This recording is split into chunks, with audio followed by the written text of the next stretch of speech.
ka napapaiyak? Ano yung mga bagay na nakakapagpaiyak sa'yo?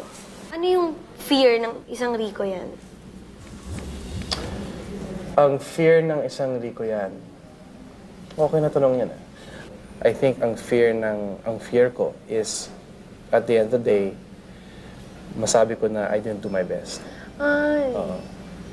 At least sa akin, I did my best. Kahit na hindi ako mag-succeed sa showbiz. Basta masabi ko that I did my best, okay na yun. Right. He knows how to handle both the positive and negative, the good and the bad, the yin and the yang. And like a true gentleman, he handles both well. This man called Rico Yan. Take a risk, never regret. Always think best case and worst case scenario. Isipin mo kung ano ang pwede mangyari, mabuti man o masama. Tapos kung ano man yon, kung masama ang mangyari o kung mabuti mangyari, tanggapin mo.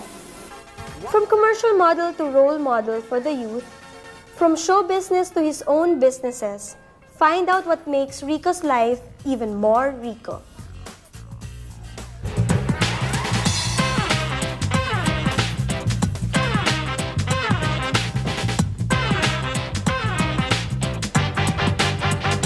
Being a role model to the youth is but natural for Rico.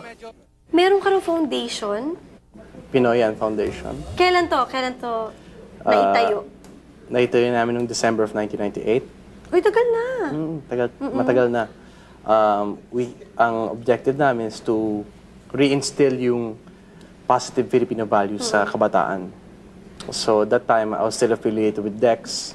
So kung saan kami napupunta, siyempre, pinopromote namin yung love for God, love for country, love for family, and above all, siyempre, yung love for self. I think ang kulang sa kabataan ngayon yung confidence sa sarili, yung self-identity.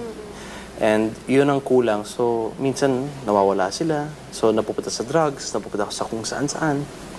So, yun ang ini-instill namin. And so far, successful naman.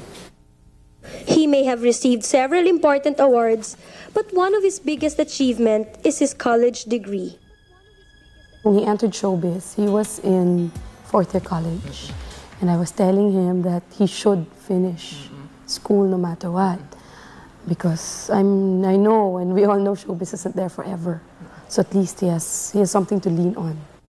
Unang-una sinabi niya, okay lang kasi humingi ng payo sa lolo ko eh. And sabi niya, bago ako pwede ako mag-showbiz habang nag-aaral, basta i-promise ko sa kanya na tatapusin yung pag-aaral ko. So na-fulfill ko yun.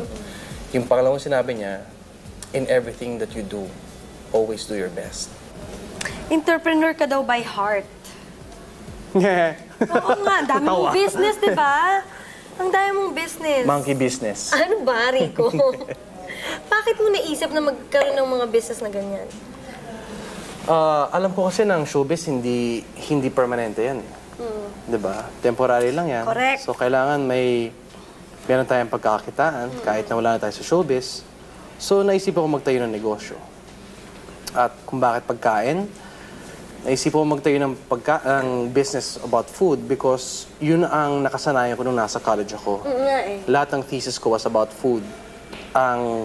Actually, ang research paper ko was about Jollibee at that time. So, puro fast food ang alam ko.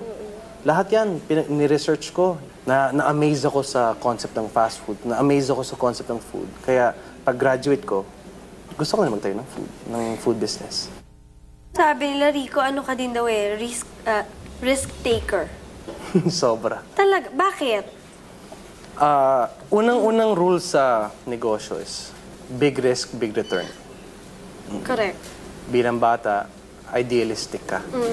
So, kapag idealistic ka, you like to take risks. That's why ako ngayon, palaging risk. Kapag mas malaking risk sa negosyo to, pasukan natin yan. Oo nga. Oo. Pero pag alam ko na hindi mag-work, hindi ko to-take, hindi ko i-risk yon. Pero pag alam ko na pag i-risk ko to, na yung risk sobrang laki, at alam ko, yung gut feel ko na kikita yung negosyo o makikinabang ko sa move na to, gagawin ko. Kasi parang, ano ang purpose ng buhay kung hindi ka magte-take ng risk?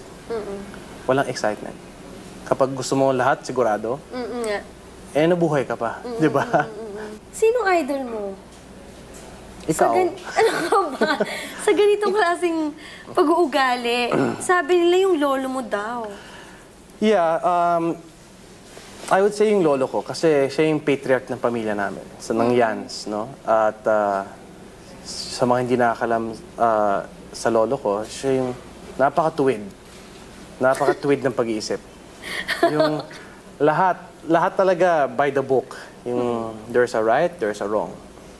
Ganun dapat. Tsaka in everything, do your best. There is no room for mediocrity. Yes. Yung hindi pwede yung pwede na yan. Yun. Kailangan palaging do your best. Kasi kapag ginawa mo yon, kapag yun ang prinsipyo mo sa buhay mo, pag nagkamali ka sa buhay mo, kunyari may nangyari na di ka nais-nais at nahulog ka, natumba ka, at least masasabi mo na, I did my best. At hindi yung pagsisisihan yan. I think yung ultimate dream ko is to say that I have served as an inspiration to others. Kasi yung kapag gano'n yung naging objective ko at na-fulfill yun, kahit na wala na ako dito sa mundong to, masasabi nila na naging inspiration sa buhay nila. So my name and my likeness will still be here. His name, Rico, literally means rich, and he is indeed rich. He is blessed with everything he could ask for: a successful career, a loved one to share that success with, a supportive family, and most of all, he is rich because he has enriched the lives of the youth. Yan ang role model.